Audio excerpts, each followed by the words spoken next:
Hey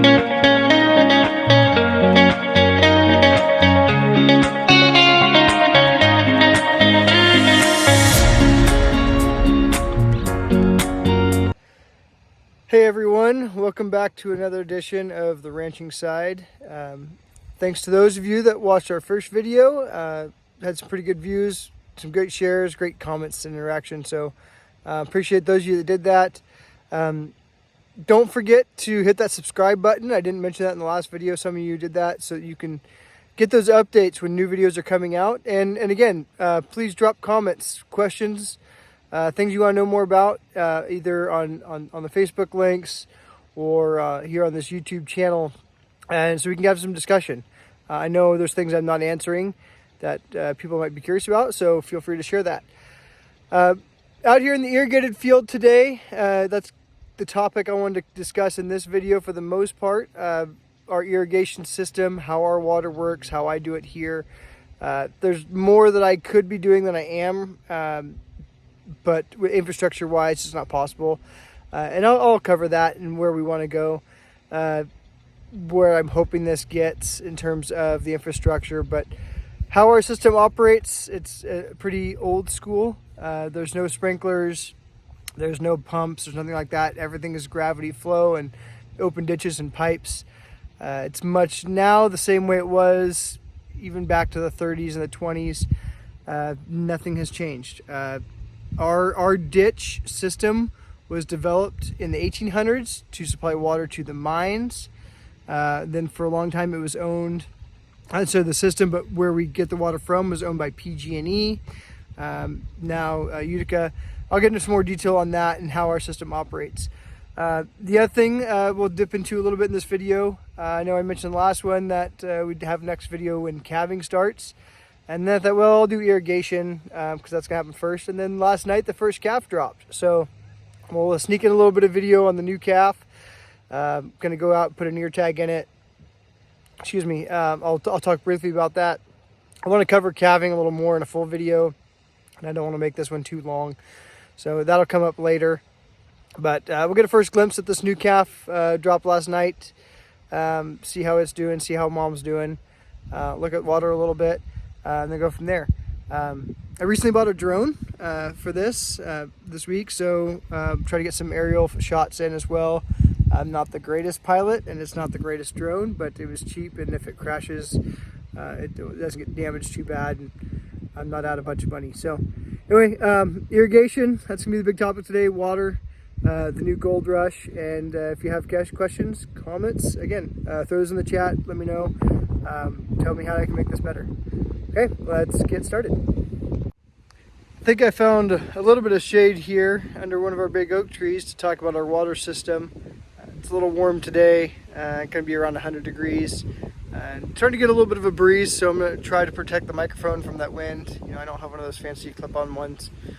Maybe when this series hits enough subscribers that YouTube pays me, I'll start doing that. Again, not trying to get the news for the money, more about education. Showing how I do things here. But up here along the ditch, our head ditch, I wanted to kind of talk about the system and how it works.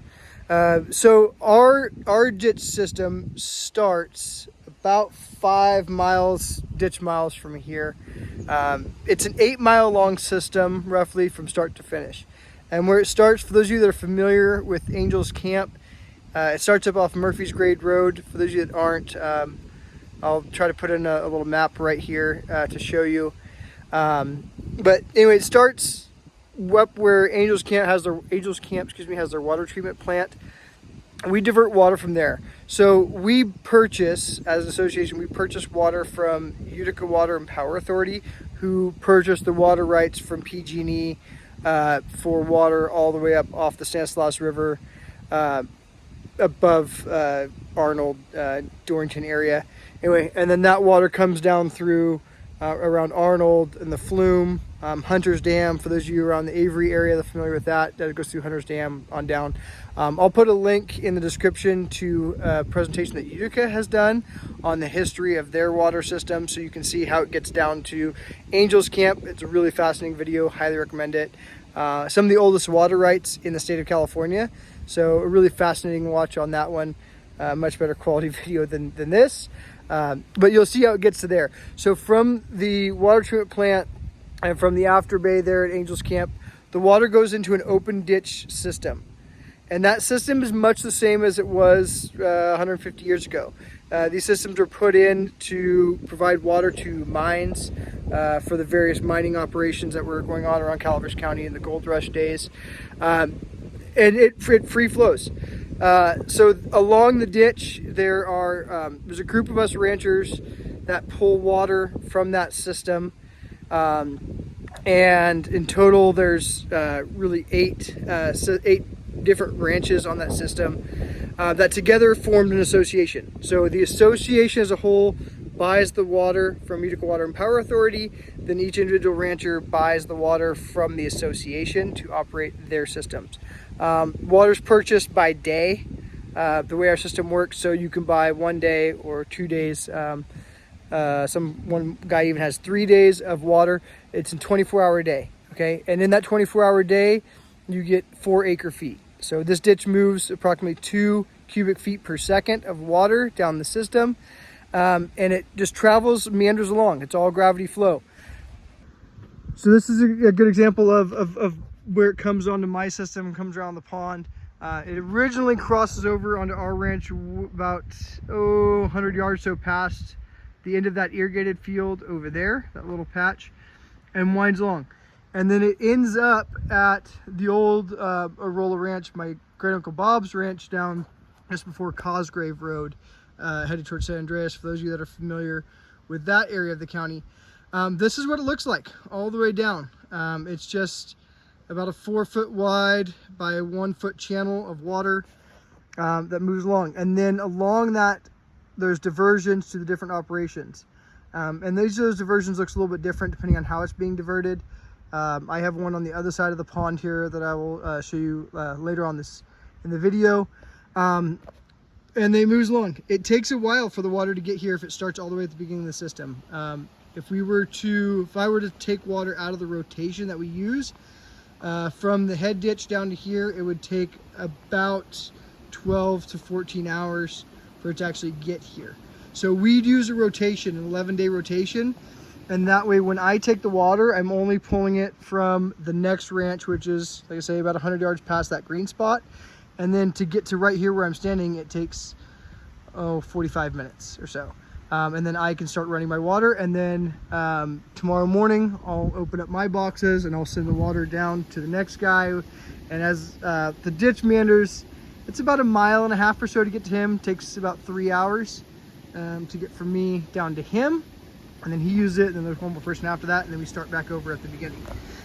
So some of the ways that I divert, there's a couple of different ways.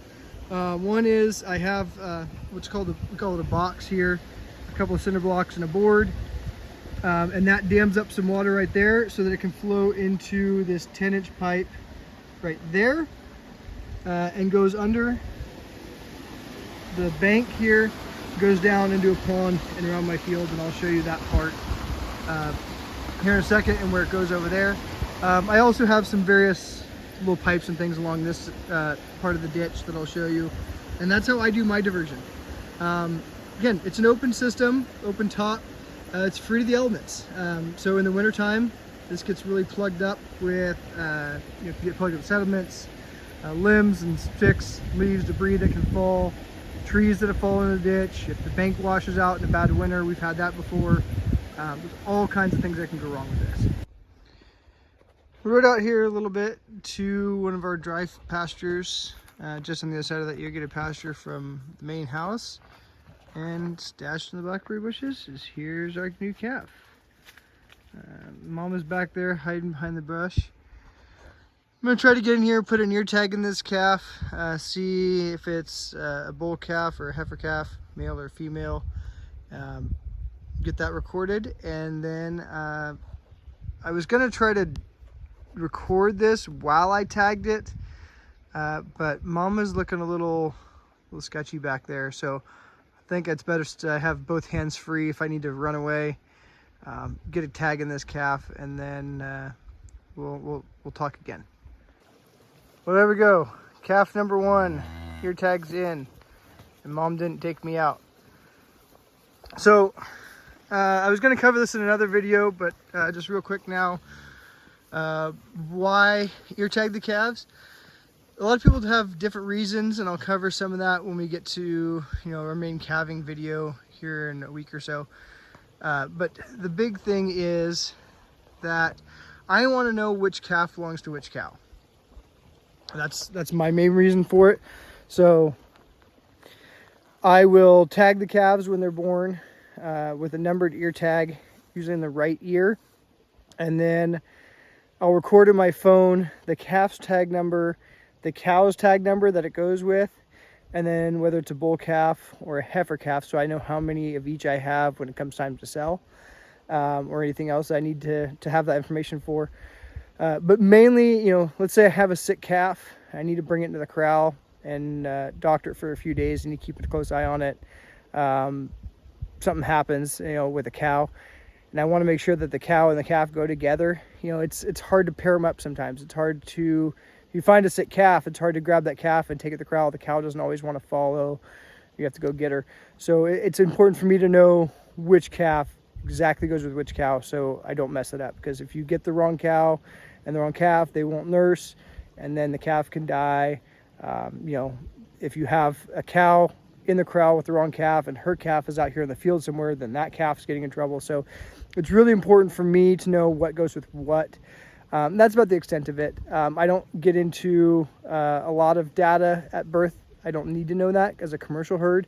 Again, when we get more into the calving videos, start talking a little more about calving season, I'll get into commercial herds, registered herds, the differences there when it comes to calving and data.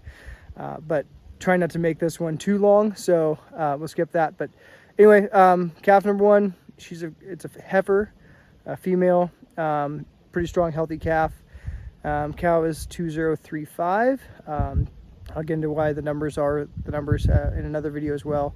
But good calf. She already walked off. She wandered off with the cow. Was able to get a hold of her.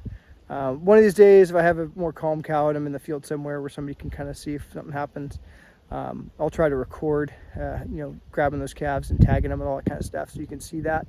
But kind of hidden up here in some blackberry bushes, and I didn't want to take a chance of getting wiped out by that cow where nobody could see me and come help. So anyway, there's calf, and we'll go back to our irrigation stuff here.